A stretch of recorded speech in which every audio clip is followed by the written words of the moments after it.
I used to hear people say this all the time. Our new patients would say this until they got reconditioned. But I'm going to be out to a big meal, or I'm going to celebrate the holidays. So I'm going to fast actually for the whole first part of the day. And that way, and what you're doing when you do that is you're putting your metabolism in a famine state, and you're slowing it down for the day, and you're jacking up your appetite and reducing your satiety so that by the time you go to eat that meal, you will be consuming a lot more than you would had you not done that, and with a slower metabolism. This is Fat Science, a podcast dedicated to the science of why we get fat. No diets, no agendas, just science that makes you feel better. This podcast is for informational purposes only and is not intended to replace professional medical advice. I'm Dr. Emily Cooper. I've been treating patients with metabolic issues for over 25 years. I'm on a mission to raise awareness about metabolic dysfunction and why diets don't work.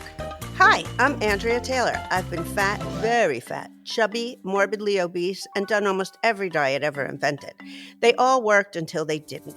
I've known Dr. Cooper forever, but when I became her patient and we learned metabolism was the real problem, wow, everything changed, and I've never been healthier. And I'm Mark Wright. It's time for Fat Science. Wait, does this podcast make me look fat? Welcome to Fat Science. It's great to have you here. I'm here with my friends Andrea Taylor and Dr. Emily Cooper. It's great to see you two. Great to see you guys. Hello. I feel like we're heading into the holidays, and when Andrea flew up from Los Angeles to Seattle for our photo shoot for the pictures that we're using for the podcast, she was so nice. She brought several tins of cookies that she had baked for me, and I feel like Andrea's language of love definitely is baking. Ooh. And it was shortbread. I can't remember what else you made, Andrea, but it was so chocolate good. chip I don't remember. cookies. Oh, chocolate chips, because you gave me some flour from one of your friends who grows special that wheat. mill up in the Skagit Valley. But It was definitely different. this is going to be so much fun talking about managing our metabolism during the holidays. I think holidays can evoke fear and joy all at the same time for many reasons. So let's just dive right in. Dr. Cooper, you treat people with metabolic dysfunction and metabolic syndrome. Are the holidays kind of a stressful time for some of your patients? They are. And most of the stress, because, our patients are not dieting anymore. They've already been done with that. Over the treatment process, they let go of their diet mentality, or at least try to. And so it's mostly the stress they have about relatives and what they might say to them, and little comments that are made and suggestions that are made. And that's really where most of the stress I see in our patients comes from. Yeah. What about the stress of not eating too much, or, because Andrea, talk about your experience. You've tried every diet in the book. You have dieted from the time you were 8 years old. And as we've said on past episodes, every single diet worked until it didn't. It didn't. Tell me about the holidays from your perspective. What was that like? Well, there's amazing food at Thanksgiving, at Christmas. There's incredible amounts of food on the buffet table, on the actual table. And honestly, you want most of it. There's obviously a few little experimental dishes that you're like, oh, I could pass up on that. But Like most lutefisk, just going to throw that out there. that you were talking about. It's like, yeah, I could pass that up. But you know what? I probably would put a little on my plate and say, okay, I'll try it. But now, with no dieting and whatever, I'm not going to stack up my plate. I've learned to say, I don't need to take a forklift of my plate and stack it, because you know what? There's going to be food there tomorrow. And when I see everybody doing it and they're like, oh, you only took a few little things, I'm like, you know what? I could take stuff home. And the way that I get around it with people, because they're like, oh, she doesn't eat a lot anymore. I'm like, you know what? I want to take it home. Can I take it home? Because you know that I don't eat a lot, and people make fun of me or whatever. And I'm like, yeah, but I'm going to take it home and you're going to not feel so good after and lie down on the couch and be like groaning. And I'm going to have a nice big thing for tomorrow and the next day. So that's how I'm like, because I want to try every single thing. And you're going to be like, I think I'm going to puke. And I am not going to be saying that. So that's how I deal with it. And I have a nice box of food or bag of food or whatever. And that's how I deal with it. And I just make light of it.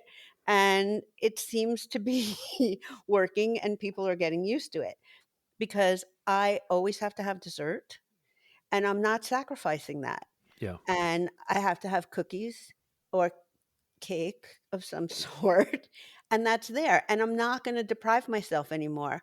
And I tell people, it's like, why are you sacrificing that? Like, just eat less of that. Like, eat that. Yeah. When we talked with you, Dr. Cooper, a couple of episodes ago about fueling our workouts, it really made me think about your philosophy when it comes to food, because your answer about fueling workouts was you really need to have your food cadence down before you really start to get into a serious exercise regimen so that the body is getting consistent food over time.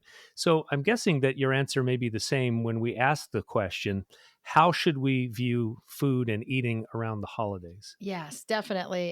It's trying not to let the holidays disrupt your normal schedule of eating because too often people are thinking ahead and thinking, well, if I'm going to be eating that much. I mean, I used to hear people say this all the time. Our new patients would say this until they got reconditioned. But I'm going to be out to a big meal or I'm going to celebrate the holidays. So I'm going to fast actually for the Oh whole first boy. part of the day. And that way, and what you're doing when you do that is you're putting your metabolism in a famine state and you're slowing it down for the day and you're jacking up your appetite and reducing your satiety so that by the time you go to eat that meal, you will be consuming a lot more than you would had you not done that, and with a slower metabolism. So it's just better to just not miss a beat. Just keep your consistent eating schedule. Go to the event. Enjoy everything. Eat probably as much as you can without feeling uncomfortable because it's good food and Mhm. it's celebrating and it's with your friends and family and it's a wonderful experience and as Andrea said, you could take things home. But yeah, I think you shouldn't go work out and starve yourself before you go to these events, which is what a lot of people tend to do.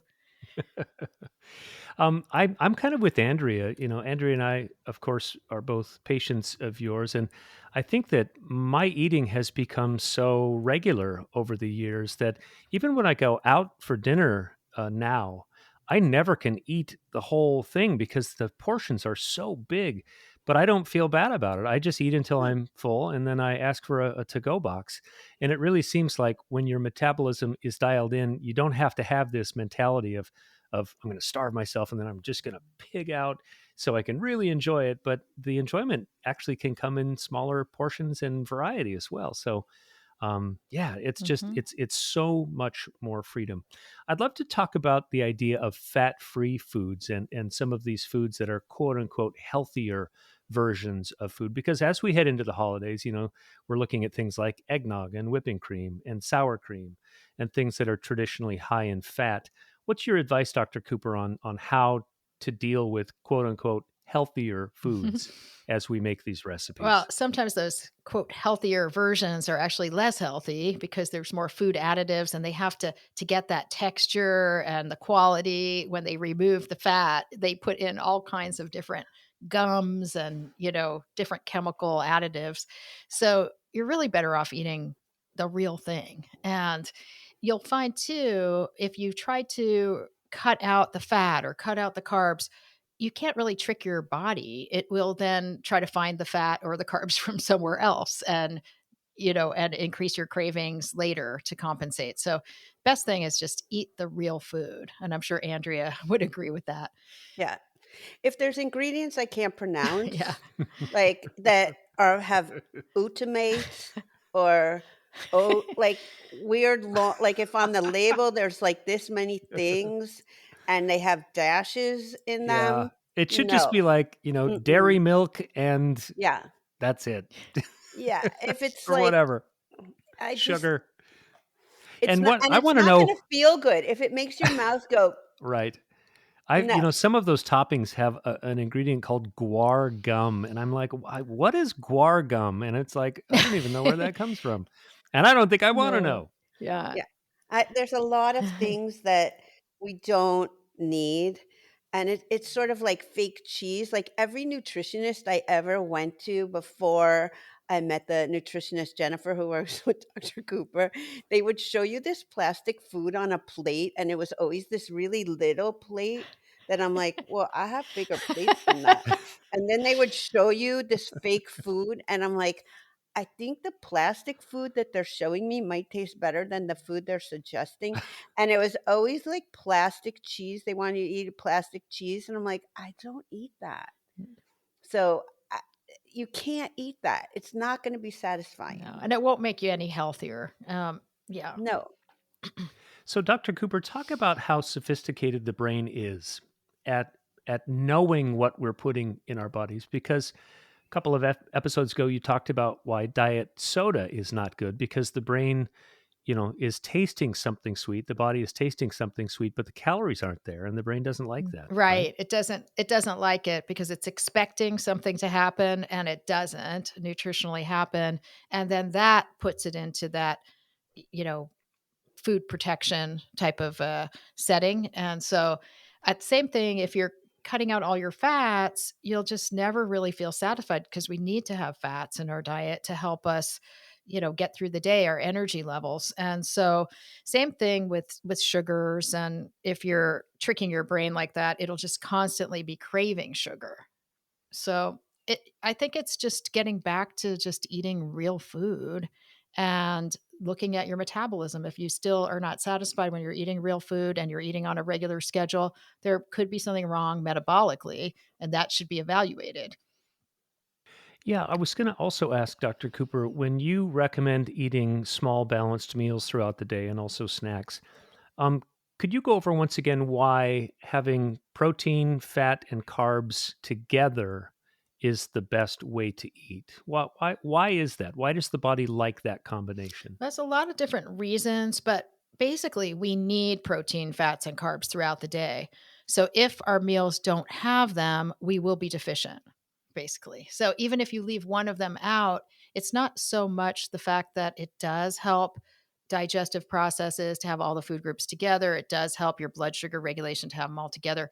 But aside from that, if you leave any of them out for even one meal, you'll be shortchanged during the day and you'll be missing them, and then you'll start craving large amounts of those later on and your body won't handle it as well. So part of why we want them at the meals is because we just need so much of it. We need, high quality protein 3 or 4 times a day. We need starchy carbs like 5 or 6 times a day. We just need this fuel. And fats, we need to eat like a gram per kilogram of our body weight per day of fat to help keep our nervous system healthy and to keep our blood sugar and our energy levels balanced throughout the day.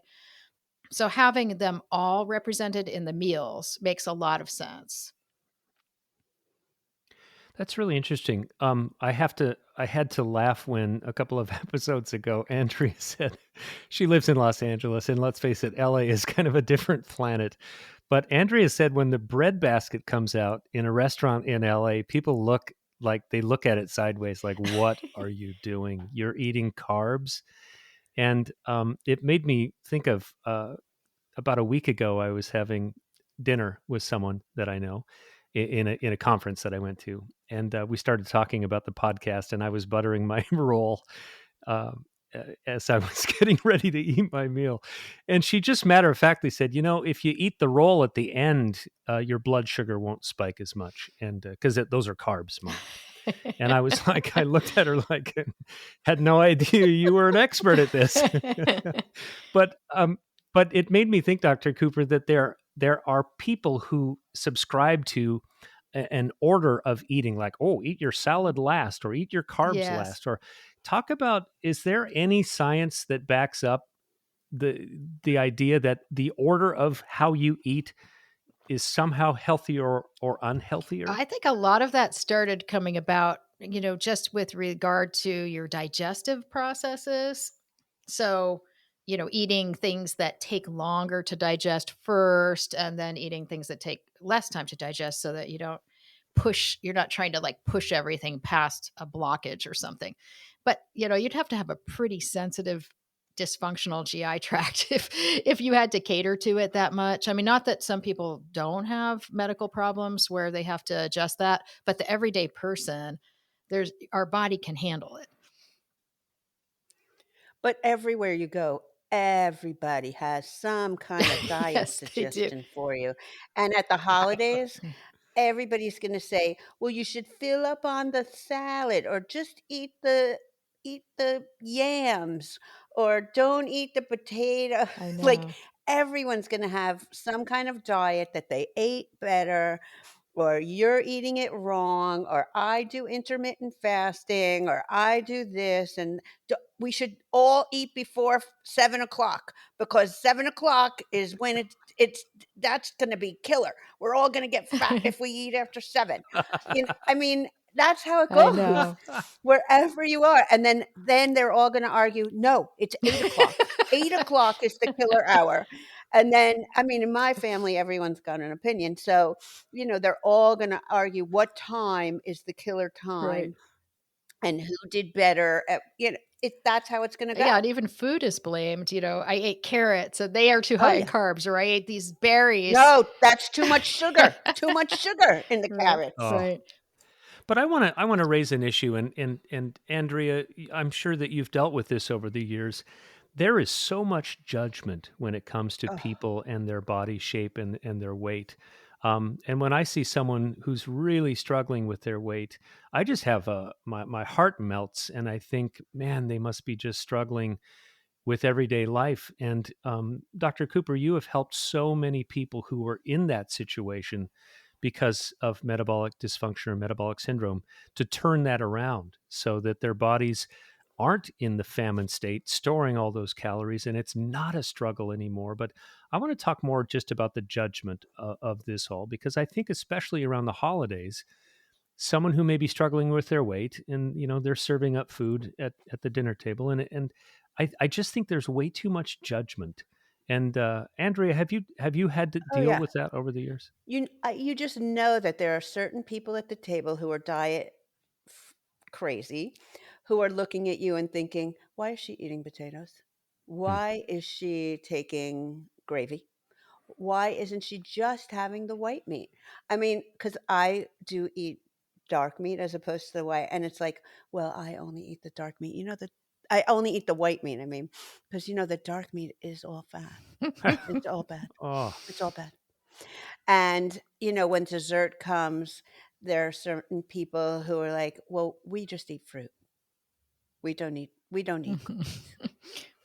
I was like, "Well, we have a lot of cookies in our family, so, that's what we do. We have cake, we have pie."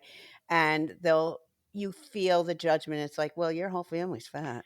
So, But they would only say you know it to, they're not saying it to the people that don't have extra body weight that are doing the same right. thing. So it definitely But is and judgment. right, and my thought is like, "Well, your family's all cranky." You wanna say that, but you don't.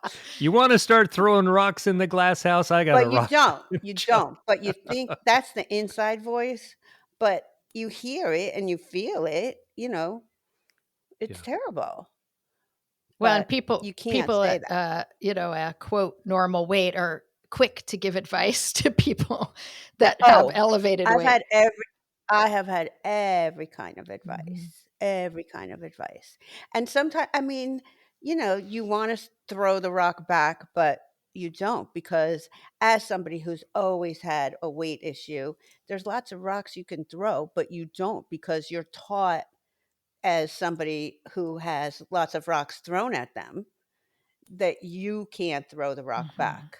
You have the rock thrown at you when you're walking down the street. Somebody feels very, very, it's fine to yell things at people, but you don't throw the rock back. I think that's so important too, going into the holidays. If you are a person like that and you are anxious about those comments and all of that, what can people say to just create that boundary so that people won't make these comments or know that it's not okay to make the comments. And that's always something that's a little bit hard when you have like years and years of family dynamics.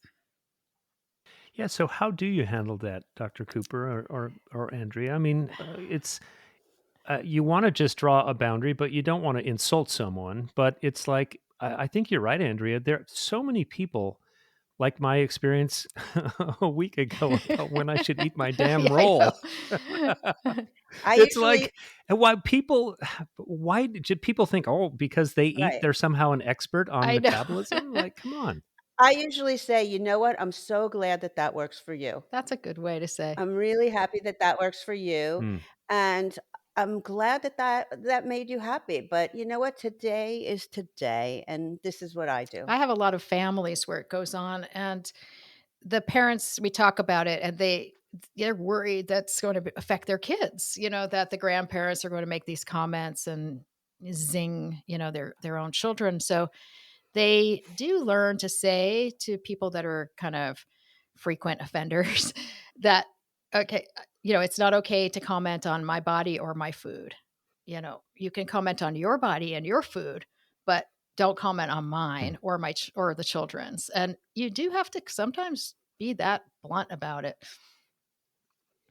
Right. mhm. But it is torturous, especially when you're a Yeah. kid or when you're not like an old person like me who can say something like Hmm. that when your whole entire like the whole table is saying, put the bread down, put the potato down, put this down. I mean, I've had that growing up. Yeah. Like the whole table is like, why is she eating that? And in the meantime, the Wow. other people are gorging on it. Right. And everyone else is eating all of that. And they're like, she shouldn't have dessert. She shouldn't eat that. It's like my mom, Andrea, with the chocolate bars. Oh my God. You know, I mean, eh, I've had it my whole life from Uh-huh. everybody. So you just sort of learn to just go, or I you love walk the away. I love the fact that you two know each other so well. What How old were you both when you first met each other? Were you I next think door neighbors? they lived up the street, but I Uh-huh. think Emily was 2. Mhm. Wow. I That's think so. awesome. I We love were that you joking guys have Yeah. joking about my mom is never had any elevated weight or anything like that. She No. has this really strong metabolism throughout her life, and And we always said my mother said she was fat on the yeah. inside. Because that must have gone over yeah, big. because No, because she would always tell my mother that she shouldn't eat yeah. things Oh, because they would go on vacation. They would go on vacation together, and my mother would be, like, putting cream on something or Do you whatever, really want and her that? mother would say, "Do you really need that? Do you really want that?" And my mother would go, "Yeah, I And in the do. I meantime, do." my And mom in then the meantime was eating like a pound chocolate bar a day. my mother would go, "Well, you're fat on the inside." oh my It's so gosh. funny. They were best To friends. be a fly on the Yeah, wall. they were Oh, such good Yes. friends, that's and sweet. they enjoyed cooking together too, so Right, that was fun. right. But, I mean, that's the difference. That's what Yes. metabolism and hereditary issues Mhm. happen. I mean, my mother could smell food and, you know, her mother could eat it. Yes. I'd love to ask about alcohol consumption during the holidays, Dr. Cooper. Can Oh. you talk about what alcohol does to the body, to the metabolism, and just some general advice? Well, once in a while, alcohol is okay. But if you get into a pattern of drinking more and for days, repetitive days throughout the holidays, you could throw your metabolism off doing that. It can increase one of the brain famine signals called a Goody related peptide, which is a long word, but it's a very potent weight gaining neuropeptide, like a neurotransmitter. And so occasional alcohol and normal amounts of alcohol aren't going to trigger it. But if around the holidays you start to really increase your alcohol consumption, it could stir up problems with that neuropeptide. And alcohol also is a fuel source. So we do burn alcohol as alcohol calories, and it provides a little bit more fuel than carbohydrates and protein. So people sometimes, if they're not eating regularly, they start craving alcohol. because they're basically starving and they need those calories. And so getting on a consistent eating plan helps prevent excess alcohol consumption typically. So that's the one thing I'd say about alcohol. Partake if you want to socially, but then keep track of the fact that you need to be eating regularly and you don't want to increase your alcohol consumption significantly throughout the holidays. Yeah, the saying, beer belly actually Yeah. probably came from the the idea that, 7 or 12 beers a day will do that to someone. Right. And it's not Wow. just the I never thought of it it's that not just way. the calories, it's the AGRP Yeah. levels that are the weight gaining neurotransmitter. Wow, that's really I interesting. never thought about it that way. Huh. Another thing that I was always really surprised about that you always talk about is that stress can elevate your metabolic problems. And it was something I never really thought about as in as something that was in conjunction with metabolic Yes, issues. and that's something during the holidays, most people do have some stress because 'cause they're taking ti High high stress with their high stress with the family. Yes. family, I don't really. sometimes traveling, sometimes taking time off work and falling behind with that, Ooh, and there's so many yes, that. reasons, but the stress can actually directly impact your metabolic system by increasing that hunger hormone ghrelin, and ghrelin can then increase your cortisol levels even higher. So they may have been already elevated due to the stress. And now with the ghrelin going up, now you've got even higher cortisol levels and slower metabolism. And so taking somehow stepping back and trying to prioritize things, let certain things go if they're not important so that you don't feel so overwhelmed during the holidays, and taking regular, even if they're really short, but just regular breathers, like go for like a 5-minute walk, go out and get some fresh air, do some breathing exercises, take a hot bath, something like that to just keep those stress levels down is really helpful. Right, because some people have, like, stress like, do stress eating, which makes them feel more comfortable, and you have to think about that. Yeah, and always I think about stress eating. What is that? Well, I don't biologically, it is that the stress is raising the ghrelin, which is the hunger hormone. So it's a hormonal right. biological effect usually. So it is a real Yeah, thing. it sure is. Yep. Science. What it's a real science thing, not just Yeah. an emotional No, thing that we talk about. It is a real scientific, actual it thing. is. And the area of our brain that actually helps us adapt to stress is one of the most important areas in our metabolic pathway, too, that keeps our appetite stable and also keeps our metabolism burning at a normal rate. So, stress can get in there and really derail a lot of these different normal processes in the metabolic path, leading to increased ability to like keep eating and kind of a sense of not wanting to move around that much. And if your cortisol levels get high, then that can disrupt your normal sleep patterns too. And then that becomes an issue. Right, we talk about, like, how you need to make sure that you get enough sleep during these kind of times, especially during the holidays, to just keep yourself regulated and not get off your regular patterns as much as, you might during a different type of regular time in your life. Right. Yeah, you told us a couple of episodes ago, Dr. Cooper, that a couple of the really important metabolic hormones are only produced at certain times of the night, in the middle of a good night's sleep. So, boy, that's interesting. And it just makes me think that, I think a lot of the ways that I've dealt with stress over the years is I just sort of perceive periods of stress as, oh, well, this is a stressful time, instead Right. of actively managing my stress the way that you've suggested. Because if we take charge of that, then we actually are putting our bodies in a better position to keep our metabolism on track and not to get into that stressed state, Yes, it's right? true. And it doesn't take that much. It's really more of a mindset too, that to not, to if you catch yourself becoming in that anxiety mode, if you can then implement those strategies to just kind of calm your system and see the big picture, breathe, those kind of things. Even if it's only 2 minutes, it can actually affect your stress hormones in a positive way.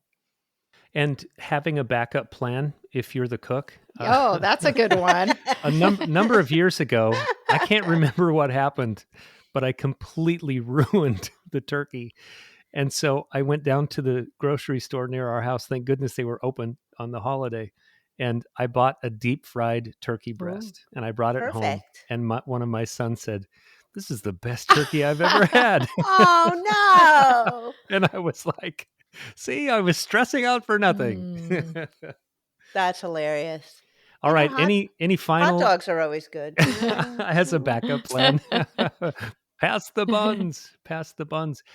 Any final thoughts from either of you about how to keep our metabolisms on track during the holidays, Andrea? I would think you know what? I just think you can eat everything. Just don't pile the plate so high that you can't lift it. I mean, I think that is the key. Use that as a gauge. Yeah. Use it as a gauge that you can do it with one hand. And Dr. Cooper, how I about you? say just, enjoy the holidays, embrace them, and keep up your normal routines as much as you possibly can in terms of like regular eating, your regular sleep, manage your stress, and just enjoy yourself.